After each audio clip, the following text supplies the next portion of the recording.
You are listening to the Horse Radio Network, part of the Equine Network family. Greetings, everyone. Coach Jen here, and thanks for tuning in to Horse Tip Daily, episode 1635. Etalon Diagnostics CEO Christa Lafayette discusses the genetics of kissing spines in horses. This episode is an excerpt from the Horses in the Morning show, and it was originally posted in 2022. And today's show is brought to you by Sentinel Horse Nutrition.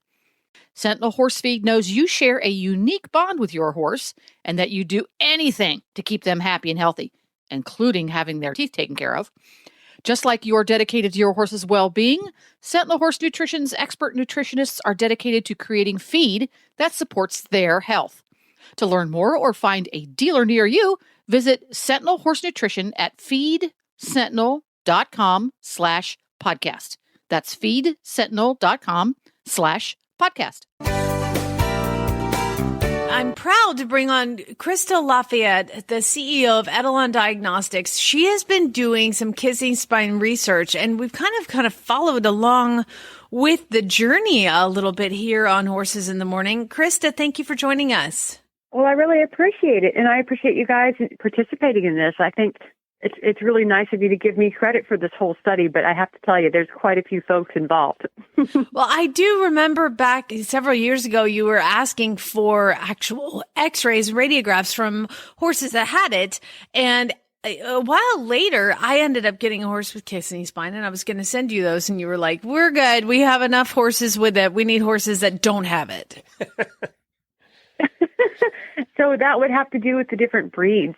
So oddly enough, one of the things that we're finding in this study is that we have an incredibly difficult time finding aged thoroughbreds that are negative for kissing spines. And we're not sure why. Well, my next question was why? I need answers. Well, we don't know. I mean, is it because there aren't any thoroughbreds out there that are negative for kissing spines, or is it because people don't x-ray the backs of aged thoroughbreds? We don't know. Yeah. So you go through all of it, break it down for us, and kind of tell, and I'll have you follow up questions. Okay. So you want me to talk about like what the paper means and where the research is? Yeah.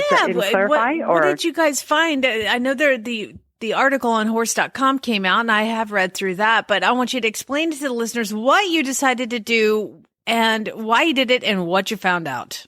Okay. All right. Well, so kissing spines, as you know, is a condition where the vertebral, the top parts of the spinal column on the horse begin to bend together and rub, causing discomfort and degradation, right?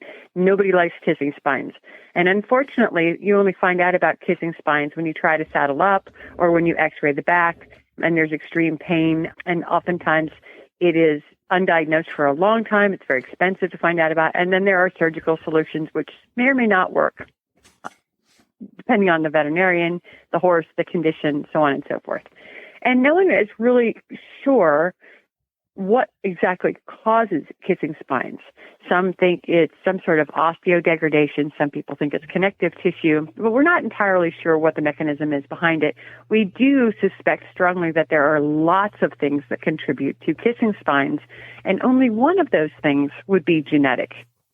So we took it upon ourselves to gather a bunch of samples of horses with confirmed cases of kissing spines, and we confirmed them through radiographs. We collected samples, veterinary reports, and these radiographs, and then had a couple of different vets. Dr. Bo Whitaker led the effort there to read the radiographs independently to make sure they were all scored the same. And then we took a look at these horses' genetics. And what we found were horses that had kissing spines at a specific degree or greater happened to have this variant type. And the variant that we found that correlates with the condition of kissing spines, if you have one copy, you will have a higher grade of kissing spines. If you have two copies, you'll have a 2 grade on average, higher affected type of kissing spines. And so what this means, this initial study, is that A, this is only an initial study for a correlation for higher grade kissing spines, and B, we still have part 2 of the study to do to see if we can find an actual genetic causative. It's really, really important to understand that this variant that we have published is not a causative as far as we know. And in other words, it doesn't, that variant does not cause you to have kissing spines. It indicates there's a correlation between a higher grade of kissing spines and this variant. Does that make sense to you? Yes. So basically they can have it, but it might not happen. Is that right? Right. And you have to think about, the real big difference here, what's dangerous sometimes in the genetic world is people see a gene and a disease, or a gene and a trait, and they immediately assume the gene causes or results in the trait. That's not necessarily true. You'll see correlations with what we call risk alleles. And that's where an animal or a person has a specific variant, and it is often highly correlated with another condition, but we don't know what that relationship is. So think about diabetes. You know that diabetes can come from a lot of different things. You know that certain people are at a higher risk for diabetes than others. You know that if your parents contracted diabetes at a later age, it's probably not wise of you to sit on the couch and binge on Netflix and eat potato chips for the entire 2 years of the COVID problem, because you're going to weigh 400 pounds and you're going to have diabetes. Right. You're predisposed. Whereas your best friend might be sitting on the couch next to you. Their parents don't have diabetes. They also are eating potato chips and binging on Netflix with you. They weigh 400 pounds and they don't have it. That doesn't seem fair. So it's almost like if you were to think about, where people test for EPM, have they been exposed? They test the blood, and yes, they have been exposed, but if you test the spinal fluid, they don't actually have it. So they just have the predisposition to maybe have it, but they don't actually have it. So that's what your study kind of showed. And the question would be, what can we do about it? Do they stop breeding the horses that have, the genetic markers, or what? Well, I think you'd want to think about it in a way that mitigates risk, right? Let's say you get a horse and you test it and it is at high risk for kissing spines. Well, maybe you don't run around with your head up in the air, with in a saddle seat type conformation with that horse. Maybe instead you spend some more time with dressage exercises, build up those back muscles. Take special care, make sure that saddle fits properly, and maybe you want to x-ray the back a little more frequently, every 5 years or something. Mm-hmm. If you know a horse is at high risk for kissing spines, you not only want to develop those back muscles and watch that condition so you don't get ouchy one day when you put a saddle on, you might also think, all right, I'm dying to have a foal out of this mare or this stallion. They're at high risk for kissing spines. Let's test the other horse that I'm going to breed them to and make sure they're not also high risk, doubling up the risk in the foal. Okay. So my frustration has been a lot with thoroughbreds and having the kissing spine. And there's typical not typical, but there's behavioral patterns I've noticed with horses that I'm like, oh, this probably is a thing. And two of them, the vets were like, this is not, you can't do anything for this horse. Like one of them in two places, the spine had actually grown together. And so is something like this, do you think because they are predisposed and then they're started at a year old and they throw riders on them at such a young age, is that causing more of it in thoroughbreds? Well, we can only guess at this point because although we had some wonderful, wonderful help from the thoroughbred rescue organizations and a lot of you awesome thoroughbred people, we don't have a large enough population from the track to know.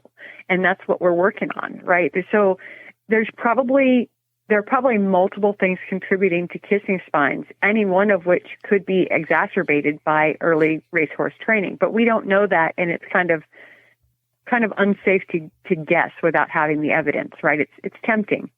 So we could say, all right, well, we know kissing spines comes in various forms at different ages, so we can probably guess that there's probably some part genetic, some part nutritional, and some part training, right? Mm-hmm. And how much each of these things influences the development of kissing spines, we can't really know without growing the evidence quite a bit bigger than we have, which is what we're working on at this point. Fortunately, horse people are awesome about this kind of thing. Sort of what you were saying, you notice things in your horses and you say, oh gosh, this horse does this and this horse does that. It's probably a thing. It's probably hereditary. It's probably what you're thinking. And you're probably right. And that is why we work with the horse people, because like working together, you guys tell us what you see and provide the samples and the phenotype and the evidence, and we do the science together. We'll find this stuff. We'll find the answers. It'll take a little bit longer in some cases, but why not do it if we can? Right. So that's what we're doing. So I had a horse. I got a thoroughbred when I was 10, and I had him until I was 28, and he was 26. And I rode that horse every day, most of his entire life. And if you're saying that so many older thoroughbreds have this, I always thought I think back on the things I did to this poor creature, as a horse person now, I'm going to gallop you bareback and I'm going to jump the hedge, things like that. Yep. But he was always so willing and good. And knowing how many older thoroughbreds now have it, why can we ride them then? Are they just tolerant to pain? Some of them not? I don't know. This one was a particular saint, but why can we ride them without them killing us? If their backs hurt. Well, so there's another piece to kissing spines, right? That's really, really frustrating to try and tease apart. Our sample population is based largely on radiographs and animals that had had surgery. But we also know from the control animals that we pulled, there are animals out there who radiographically have kissing spines and show no symptoms. Why? We don't know. We don't know if they're just stoic or if they don't experience the pain. And this happens with all kinds of conditions. I'm sure you've heard cases out there, people walking around with broken ankles and whatnot, and they didn't even know it. It was sore, but they're fine. But it turns out, hey, it was fractured. Oh, yeah, people I had a broken foot for 3 months. Instead of horses, right? And you're annoyed by it, but you don't think much of it. And then if you actually go and get an x-ray, you go, oh, who knew? Wow. But we don't know if it's a pain tolerance thing or if it's just undiscovered or if we don't know. I think I was just being an idiot. But yeah, I get it. Get out of my house, Christa. So where do we go from here then before we run out of time? Where do we go? And then how can people continue to help you? We are continuing to try to unravel this mystery because of the situation with the lack of really clean thoroughbred samples and a large enough pool. Rather than put data out there about thoroughbreds that could be a little wishy-washy based on the numbers, we went ahead and did the first publication on stock horses and warm bloods because we had those in spades, lots and lots and lots of the samples.